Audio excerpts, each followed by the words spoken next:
इसमें शाहरुख खान की कोई गलती नहीं है। जब बीसीसीआई की तरफ से उसको ये अनुमति थी कि वो खरीदे तो उसने खरीद लिया। अब बीसीसीआई ने बैन कर दिया तो मैं समझता हूं कि शाहरुख खान के ऊपर फर्क भी कुछ नहीं पड़ेगा। माफी मांगे नहीं मांगे तो उसको गद्दार है, फद्दार है, दुनिया भर की गाली गलौज की जा रही है।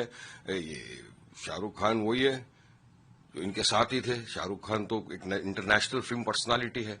ये सरकार ने जो फैसला लिया है, अगर ये सरकार फैसला पहले ले लेती, दंगे का तो उनको पता था, बांग्लादेश में क्या हो रहा है ये भी पता था। सवाल ये है कि जिस वक्त खरीदारी हुई उससे पहले ये फैसला लेना था। ये सरकार ने कहीं ना कहीं देश में एक नैरेटिव सेट करके हिंदू मुसलमान का इस तरह से फैसला बाद में लिया है। सरकार की चूक है, सरकार को मानना चाहिए। इसमें शाहरुख खान की कोई गलती नहीं है।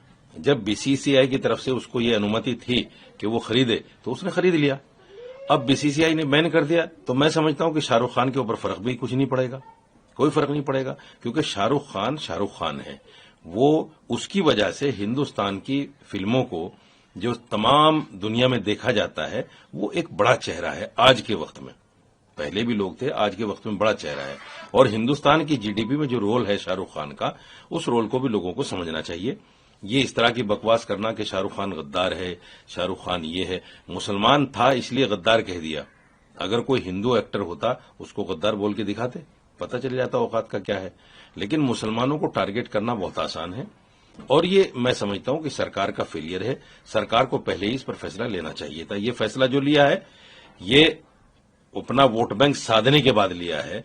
ये इससे कोई फायदा मैं समझता हूं पब्लिक का कोई फायदा नहीं, सरकार ने अपना उल्लू सीधा कर लिया है। जहां तक मुझे नॉलेज है, मेरी जानकारी है, तो ऐसा होता है कभी भी सिलेक्शन में कि बीसीसीआई प्लेयर्स का पूल बनाती है। उस पूल का ऑक्शन होता है और जितने भी ये फ्रेंचाइजी ओनर्स होते हैं ये सब उस ऑक्शन के अंदर से प्लेयर को लेते हैं। अब अगर इन्होंने लिया है, क्यों किया है, क्या क्या मैंने इसके समर्थन में होना अगेंस्ट में बीसीसीआई का ये है। लेकिन हम तो पहले से बोल रहे थे ना, हम तो पहले से बोल रहे थे कि जब भारत पाकिस्तान के साथ मैच खिला रहा था तब हमने आपत्ति जताई थी। हमने कहा था कि पाकिस्तान वही है जो आतंकवादी गतिविधियों को बढ़ावा देता है और उसका खामियाजा भारत भुगत चुका है। आपने देखा 26/11 हो गया, पुलवामा हो गया और रिसेंटली ही पहलगाम हुआ था जहां पर पाकिस्तानी आतंकवादियों ने आकर हमारी बहनों के सुहाग उजाड़ दिए। बेकसूर बेगुनाह पर्यटकों को मजहब की बुनियाद के ऊपर गोली मार के जान से मार डाला था। उसके बावजूद हमने कहा नहीं खेलना चाहिए, मगर भारत ने पाकिस्तान के साथ मैच खेला। क्यों खेला? चुनिंदा रुपयों के लिए। वारिस पठान तो थूकता है ऐसे रुपयों के ऊपर जहां पे मेरे देश की मान मर्यादा इज्जत की बात आ जाए, जहां पे मेरे बहनों के सिंदूर उजड़ गए, आप क्रिकेट खेल रहे हो उनके साथ में। अब ये जो भी है सरकार का निर्णय है, शाहरुख खान को इसका फैसला करना है, वो क्या फैसला लेते हैं उनका है, उसमें मैं क्या बोल सकता हूं। लेकिन एक चीज और भी है कि बांग्लादेश के अंदर जो हो रहा है उसकी मैं कड़ी निंदा करता हूं। बांग्लादेश में जो हिंदू माइनॉरिटी के ऊपर अत्याचार हो रहा है, मॉब लिंचिंग हो रही है, उसकी मैं कड़ी से कड़ी निंदा करता हूं। नहीं होना चाहिए, वायलेंस नहीं होना चाहिए। किसी को भी कायदा कानून अपने हाथ में लेने का अधिकार नहीं है। वहां की सरकार को भी फौरन स्टेप्स लेना चाहिए माइनॉरिटीज का प्रोटेक्शन के लिए।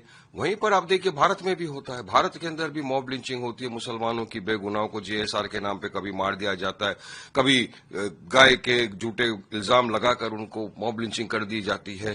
तो जब तो सब खामोश बैठते, कंटेमिनेशन भी नहीं होता, कुछ नहीं होता। इतना ही नहीं, जब इखलाक के जो मॉब लिंचिंग कर दी जाती है उसके जो कातिल जब बाहर आते हैं उनको फूल हार लड्डू खिलाया जाता है और उसके बाद योगी सरकार उन कातिलों के ऊपर से केस विड्रॉ करने की बात करती है। तो मॉब लिंचिंग को बढ़ावा देना नहीं हुआ क्या? कंडेम होना चाहिए, कंडेमनेशन होना चाहिए। जहां भी वायलेंस का मैंने हमेशा कंडेम किया था, करता हूं, करता रहूंगा। किसी को कायदा कानून अपने हाथ में लेने का अधिकार नहीं है। वहीं भारत सरकार की जवाबदारी भी बनती है कि हमारा नेबरिंग मुल्क है बांग्लादेश, तो उचित स्टेप्स लेना चाहिए ताकि वहां की माइनॉरिटी प्रोटेक्ट हो।